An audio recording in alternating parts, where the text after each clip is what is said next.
Hey, I get it. When you're eyeing a massive 18-inch gaming laptop, you start wondering if you're about to drop a good chunk of cash on something that'll end up collecting dust.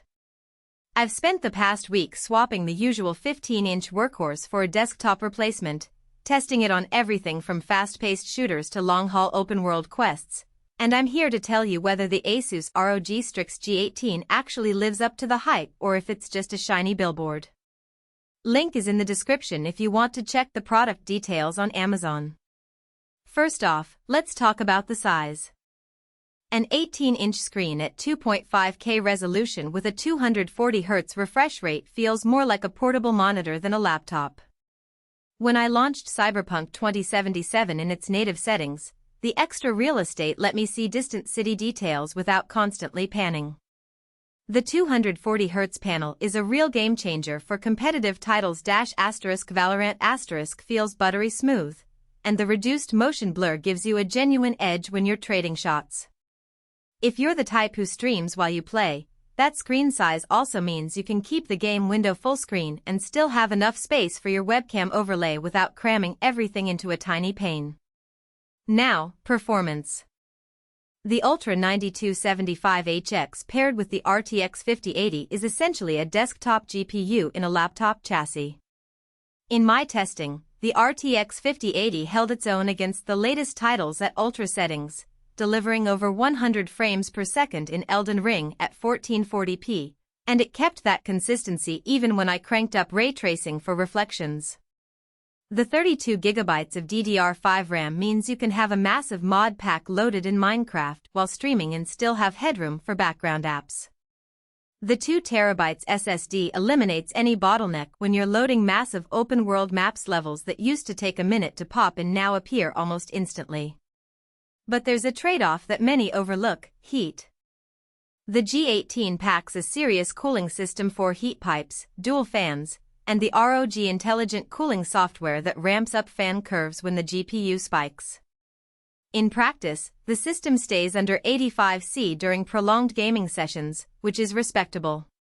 However, the fans become audible enough that if you're trying to watch a cutscene with dialogue or are playing a narrative-driven game in a quiet room, you'll notice the whine.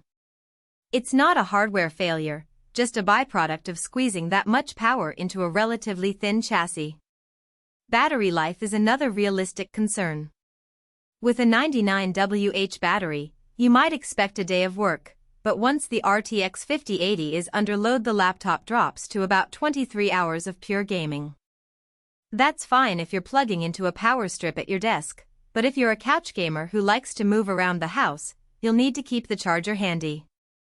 On the flip side, the same battery lasts roughly 7 hours when you switch to productivity tasks: coding, browsing, or watching media, thanks to the power-efficient integrated graphics mode that Windows 11 Pro toggles automatically.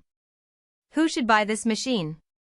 If you're a serious PC gamer who refuses to compromise on visual fidelity, or a content creator who needs a portable workstation capable of handling 4K video rendering while you're on the road, the Strix G18 hits the sweet spot.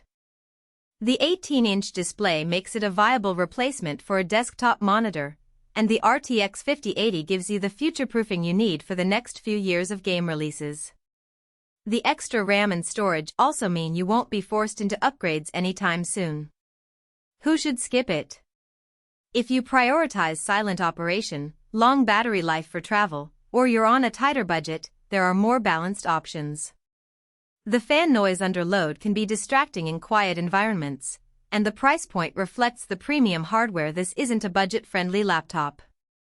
Also, if you mainly play indie titles or esports games that don't push graphics, you might be overpaying for horsepower you'll never fully tap.